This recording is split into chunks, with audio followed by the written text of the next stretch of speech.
جو ہیں اس میں پیچھے مائنڈ ہے، ماسٹر مائنڈ، سازشی ذہن، وہ یہود کا ہے۔ باقی عیسائی آلہ کار بن گئے ہیں۔ جو 100% آلہ کار ہے یہود کا وہ پروٹیسٹنٹس ہیں۔ پروٹیسٹنٹزم یہود ہی نے پیدا کرایا تھا، یہود ہی نے یورپ کے اندر سود کا رواج شروع کروایا، ورنہ سود حرام تھا۔ وہاں پر بھی یوزری بھی اور کمرشل انٹرسٹ بھی دونوں حرام تھے، یہ یہودیوں نے کروایا۔ اور پھر پہلا بینک بنوایا ہے انگلستان کے اندر، بینک آف انگلینڈ۔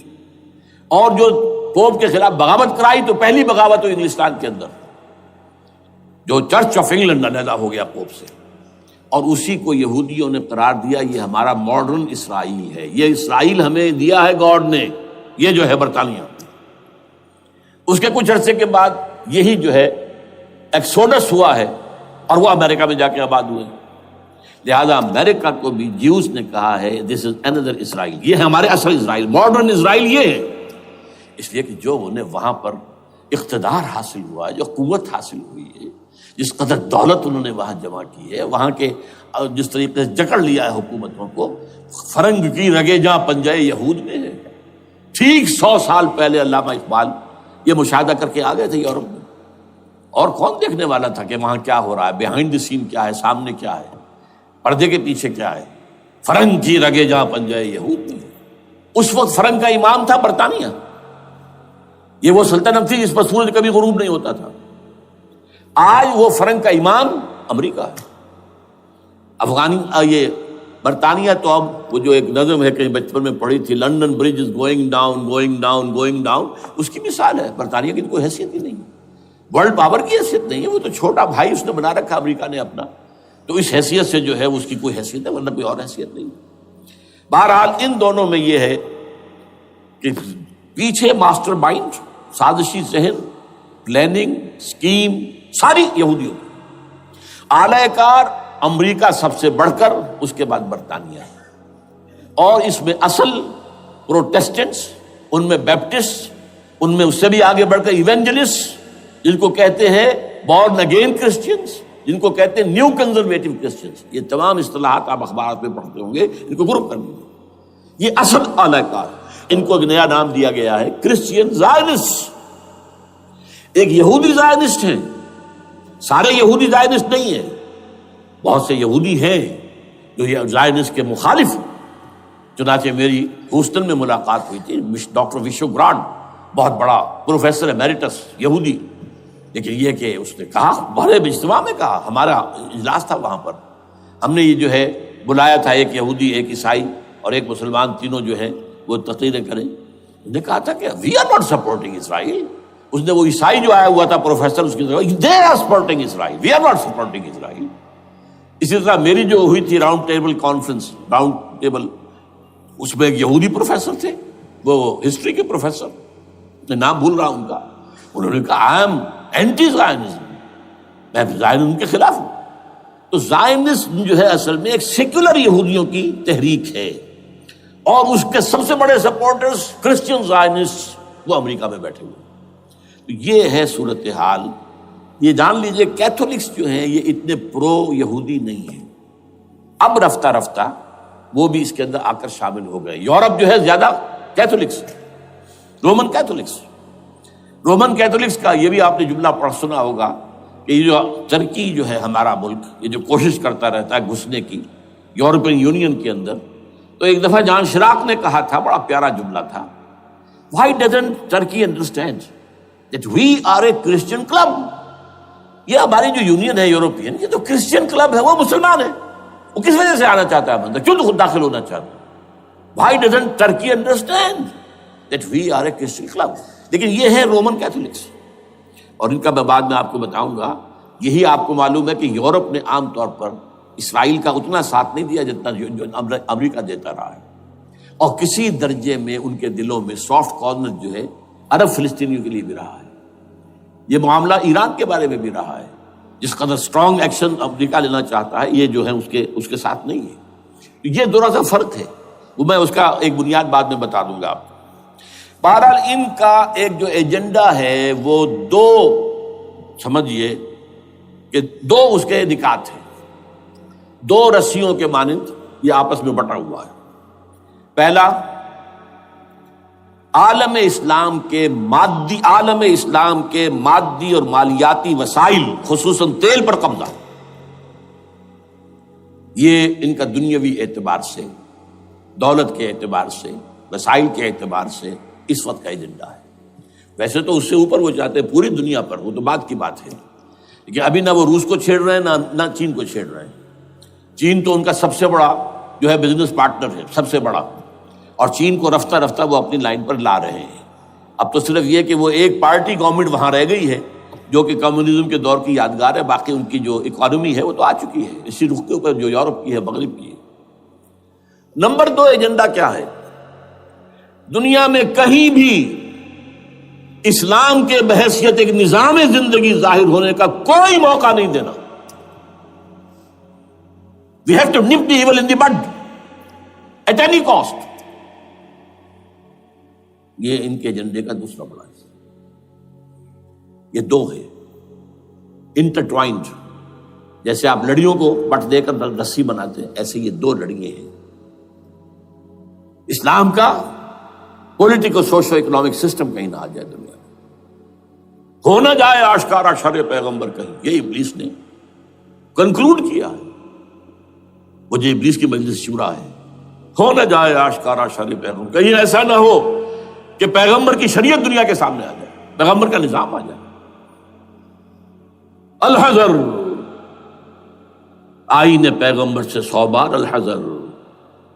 حافظ ناموس زن، مرد آزما مرد آفری، یہ معاشرتی نظام ہو گیا. موت کا پیغام ہر نوع غلامی کے لیے، نہ کوئی فخور و خاکہ نہ گدائے رہنشی، یہ سیاسی نظام آ گیا. اور کرتا ہے دولت کو ہر آلودگی سے پاک و صاف. منعموں کو مال و دولت کا بناتا ہے امین. تم دولت کے امین و مالک نہیں ہو. اور اس سے بڑھ کر اور کیا فکر و عمل کا انقلاب. بادشاہوں کی نہیں، اللہ کی ہے یہ زمین. ان الارض للہ. یہ نظام کہیں نہ آ جائے دنیا. یہ ہے جس پہ کہ وہ خطرہ محسوس کر رہا تھا. اور اس کے بعد یہ کہتے ہیں، یہ تو تھا عصر حاضر کے تقاضے، لیکن یہ کہ صورتحال کیا ہے؟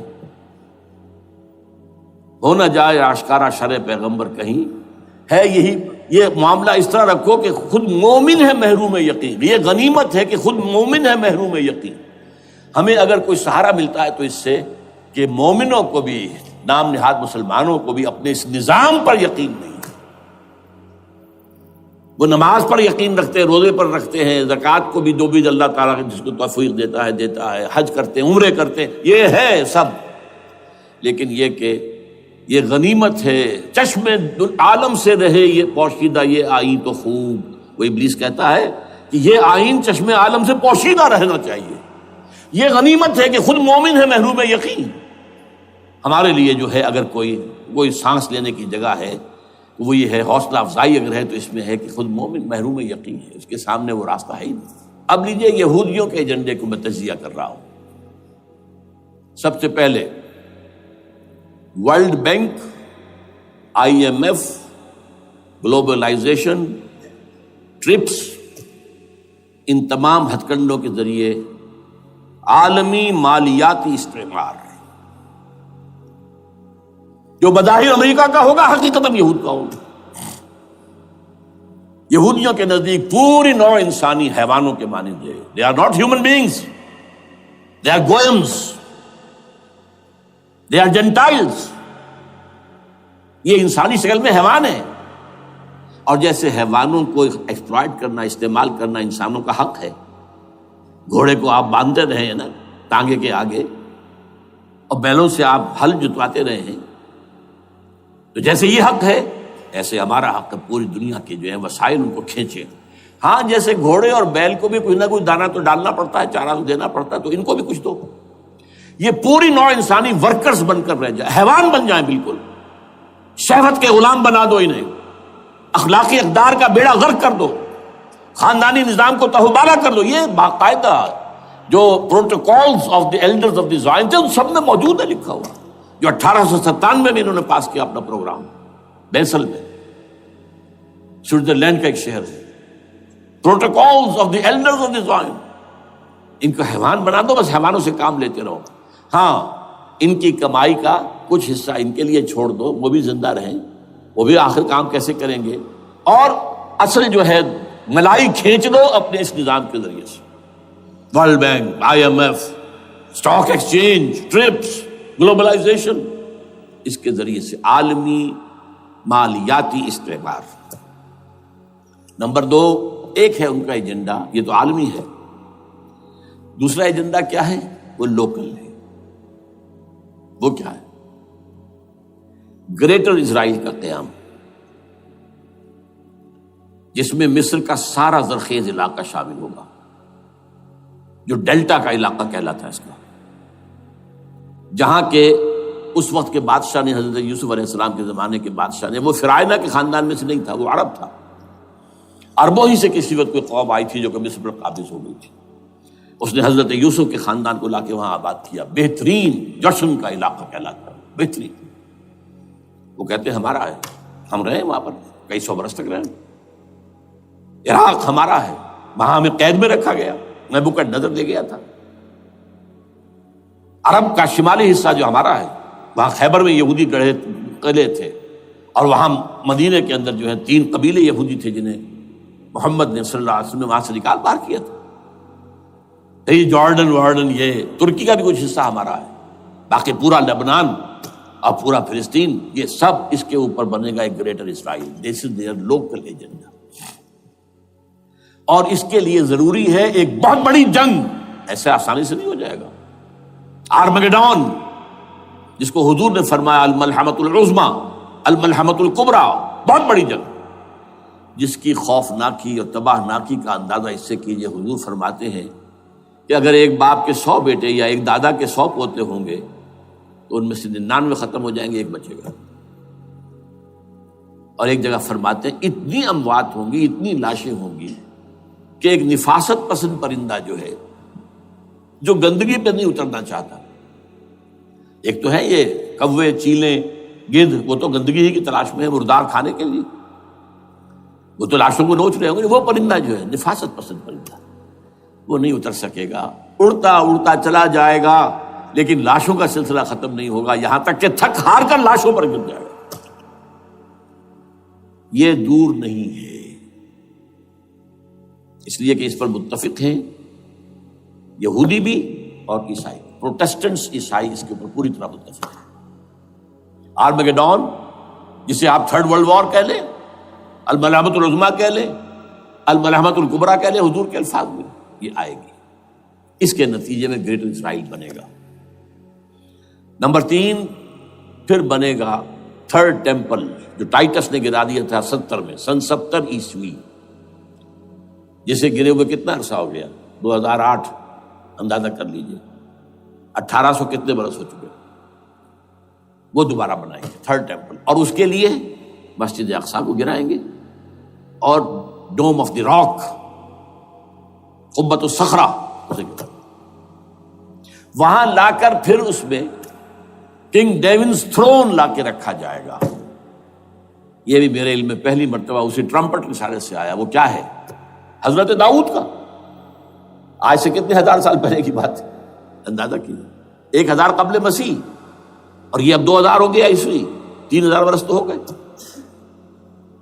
وہ کیا تھا؟ ایک پتھر تھا جس پر بٹھا کر حضرت داؤد کی تاج پوشی کی گئی تھی. پھر اسی پر حضرت سلیمان کی تاج پوشی ہوئی، پھر اسی پر ان کے بادشاہ آتے رہے، تاج پوشی ہوتی گئی. ٹائٹس نے جب گرایا ہے سن 70 عیسوی میں، یروشلم کو برباد کیا، 1,33,000 یہودی ایک دن میں قتل کیے، ایک دن میں، باقی نکال دیا، بھاگ جاؤ یہاں سے. اس کو کہتے ہیں diaspora, that started in 70 AD. یہ منتشر ہو گئے، جس کا جہاز سنگھ سمایا چلا گیا، یورپ میں چلے گئے، شمالی افریقہ میں، مسلمان ملکوں میں، انڈیا میں آ گئے، ایران میں آ گئے، سب جگہ وہاں سے نکال دیے گئے. ڈائسپورا. بہرحال وہاں سے وہ ٹائٹس وہ پتھر لے گیا، وہ روم میں لے گیا. روم سے کسی طرح وہ آئرلینڈ پہنچ گیا. آئرلینڈ پیور کیتھولک ملک ہے، آپ کو معلوم ہوگا، اور وہاں پر پروٹیسٹنٹس کی اور کیتھولکس کی جنگیں ہوتی رہتی ہیں. کبھی بھی شیعہ سنی مسلمانوں کی اس طور سے خانہ جنگی نہیں ہوئی ہے جیسے کہ وہاں ان دو عیسائیوں میں کیتھولکس اور پروٹسٹنٹس میں ہوتی ہے۔ وہ رومن کیتھولک ملک ہے بیچ میں، وہاں سے وہ انگلینڈ میں آیا، انگلینڈ میں جب آ گیا، بلکہ وہاں سے اسکاٹ لینڈ، اسکاٹ لینڈ سے انگلینڈ میں پھر اس کو ایک کرسی کے اندر اس کی سیٹ کی حیثیت سے بنا کر ایک تھرون کی شکل دے دی گئی، اور وہ جو ویسٹ منسٹر ایبے ہے، برطانیہ کے پارلیمنٹ کے ساتھ جو چرچ ہے ویسٹ منسٹر ایبے، وہاں اس کو لا کے رکھ دیا گیا۔ اس وقت سے برطانیہ کے بادشاہوں اور ملکاؤں کی تاج پوشی وہاں ہوتی ہے۔ تو ایک یہ ہے کہ پھر اس کو لا کر وہاں رکھیں گے۔ اب یہاں سے اختلاف ہے، یہ نوٹ کر لیجیے، یہاں تک عیسائیوں کا یہودیوں کا ایجنڈا ایک، یہاں اختلاف ہے۔ یہودیوں کے نزدیک ان کا مسیح آئے گا اور وہ وہاں بیٹھ کر پوری دنیا پر راج کرے گا۔ وہ مسیح جس کی خبر دی گئی تھی شروع کی کتابوں میں، جو تورات کی ابتدائی کتابیں ہیں، وہ تو حضرت مسیح کی شکل میں آ گئے۔ دی پروفیسی واز فلفلڈ۔ یہودیوں نے نہیں مانا، انہیں تو قرار دیا جادوگر ہے، کافر ہے، مرتد ہے، ولد الزنا ہے، اور اپنے بس پڑتے سولی پر چڑھا دیا۔ وہ دوسری بات ہے، اللہ نے کیا کیا وہ ایک علیحدہ مسئلہ ہے۔ چنانچہ یہ کہ دی سچویشن از ویکنٹ، وہ مسیحا کی جگہ ابھی باقی ہے ان کی، and they are waiting for ہم۔ تو وہ آئے گا اور وہ یہاں اس تخت داؤد پر بیٹھ کر پوری دنیا پر حکومت کرے گا۔ عیسائیوں کا کہنا کیا ہے کہ در حقیقت حضرت مسیح نازل ہوں گے، سیکنڈ کمنگ آف جیسس، جس کو ہم بھی مانتے ہیں، اگرچہ ہوگا کیسے، حالات و واقعات کا کیا ہمارے نزدیک رنگ ہے وہ کچھ مختلف ہے، وہ میں اس کو بیان نہیں کر سکتا۔ حضرت مسیح علیہ السلام پھر اس تخت پر بیٹھیں گے ان کے عیسائیوں کے مطابق۔ چنانچہ پوپ جو مر گیا ہے، پال سیکنڈ، اس کو یہ ٹرمپٹ والے کہتے ہیں شیطان، اور ان کا کہنا یہ ہے کہ اس شیطان نے the old ancient Roman holy Roman empire کو ریوائیو کیا ہے یونائٹڈ یورپ بنا کر، اور ان کا مقصد کیا ہے کہ یہ فلسطین میں ایک رومن کیتھولک حکومت قائم کرنا چاہتے ہیں۔ یہودی اپنی حکومت چاہتے جو ہے، اور وہ اپنی حکومت چاہتے ہیں، یہ ان کا کہنا ہے۔ یہ میں نہیں جانتا کہ اس میں کس حد تک ان ایک دوسرے پر الزام درست ہے، لیکن جیسے کہ آپ کو معلوم ہے کہ انڈونیشیا کے اندر بھی ہوا تھا، ایک جزیرے کو تقسیم کر دیا، ایک حصہ جو ہے اس کا وہ رومن کیتھولک ریاست بن گیا ہے۔ شاید نائجیریا میں بھی اس طرح کا معاملہ ہوا ہے کچھ تھوڑے علاقے کے اندر، وغیرہ وغیرہ۔ تو یہ ہے، لیکن بہرحال یہ ان کا۔ عیسائیوں کا معاملہ کیا ہے؟ میں نے جیسا کہ بتایا کہ یہ تو اس ایجنڈے کے اندر متفق ہے، اور عیسائی بھی ورلڈ ڈومینیشن، مالیاتی جو ہے استعمار، اس کے لیے کوشاں ہیں۔ لیکن ان کے نزدیک حضرت عیسیٰ ابن مریم آئیں گے علیہ الصلوۃ والسلام، اور وہ حکومت کریں گے۔ اس پورے ڈرامے کا اسکرپٹ پورا یہودیوں کا لکھا ہوا ہے، اور انہی کی سازش اس پورے ڈرامے کے پیچھے ہے۔ البتہ بظاہر اس ڈرامے کا بڑا کیریکٹر جس سے آپ ہیرو کہیں وہ امریکہ ہے، اور اس کے تابع یورپ بھی ہے۔ یہ ہے عالمی سطح پر معاملہ اس وقت۔ ویسے میری 2 کتابیں جو ہیں اس پر کتابچے ہیں، 4 سال پہلے میں نے اسی مقام پر 2 تقریریں کی تھی، ایک موجودہ عالمی حالات اور اسلام کا مستقبل، وہ دوسرا حصہ جو میں اس وقت نہیں چھیڑ رہا، ہوگا کیا اصل میں، جس میں یہ ہے کہ کہیں اسلامی ریاست قائم ہو، خلافت کا نظام قائم ہوگا کہاں ہوگا یہ میں بحث نہیں کر رہا۔ حضرت مہدی کا ظہور ہوگا، وہ آئیں گے عرب کے اندر۔ پھر یہ ہے کہ وہ جو گریٹر اسرائیل کے خلاف جہاد ہوگا، اور اللہ کرے گا کہ رفتہ رفتہ یہ ممالک جو ان سے لے لیے جائیں گے، یہاں تک کہ بالآخر ایک یہودی اعلان کر دے گا میں ہوں مسیح، جس کو کہ عیسائی بھی کہتے ہیں اینٹی کرائسٹ، اور یہ کہتے ہیں یہ بیپٹسٹ بھی کہ اینٹی کرائسٹ جو ہے وہ یہودی ہوگا، جبکہ کچھ عرصے پہلے بہت بڑا پروپیگنڈا ہوا تھا کہ اینٹی کرائسٹ جو ہے، دجال جو ہے، وہ تو مسلمان ہوگا، نہیں، لیکن وہ کہتے ہیں کہ ہوگا یہودی ہوگا، اور پھر اس یہودی کو قتل کریں گے حضرت مسیح، دی ریئل مسیح، اصل مسیح جو اٹھا لیے گئے درمیان میں، وہ آئیں گے، اور ان کے ہاتھوں دجال بھی قتل ہوگا، اور پھر مسلمانوں کے ہاتھوں ایک ایک یہودی ختم ہوگا۔ پھر ایک عالمی اسلامی ریاست قائم ہوگی حضرت مسیح کے ہاتھوں، اور وہاں پر حضرت مسیح ایک حدیث میں آتا ہے 40 برس تک پوری دنیا پر حکومت کرے گی۔ بہرحال یہ دوسرا پکچر ہے جو ہمارے سامنے، میں اس وقت کی تفصیل میں نہیں جا رہا۔